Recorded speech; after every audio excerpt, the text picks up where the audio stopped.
पूर्व विमानातून पोल्ट्री फार्ममध्ये शिरून टोळक्याने व्यावसायिकावर कोयत्याने वार करून त्याला जीवेठार मारण्याचा प्रयत्न केला।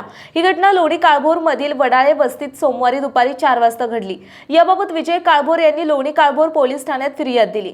त्यावरून पोलिसांनी सोन्या उर्फ निखिल घायाळ आणि त्याच्या 3 ते 4 साथीदारांवर पोलिसांनी खुनाचा प्रयत्न केल्याचा गुन्हा दाखल केला आहे। याबाबत पोलिसांनी दिलेल्या माहितीनुसार फिर्यादी विजय काळभोर आणि निखिल घायाळ यांच्यात पूर्वी भांडणे झाली होती। त्याचा राग मनात धरून घायाळ याने फिर्यादी आणि त्यांचा भाऊ दीपक काळभोर हे शेतात असताना मोबाईलवर कॉल करून त्यांना जीवे मारण्याची धमकी दिली।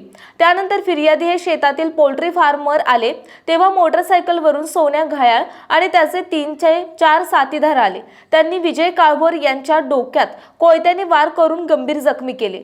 त्यांच्यातील एकाने लोखंडी रॉडने फिर्यादीच्या दोन्ही हातावर मारून जखमी केले। इतरांनी तेथे पडलेले दगड फेकून मारल्याने फिर्यादीच्या दोन्ही पायाला मार लागला। आरोपींनी हातातील कोयते हवेत फिरवून सोन्या घायाळचा हिसका बघितला का असं बघतोच एकाला असे म्हणाल्याने पोल्ट्री फार्मवरील कामगार घाबरून पळून गेले। विजय काळभोर हे गंभीर जखमी असून त्यांच्यावर उपचार करण्यात येत आहेत। पोलीस उपनिरीक्षक रत्नदीप बिराजदार तपास करतायत।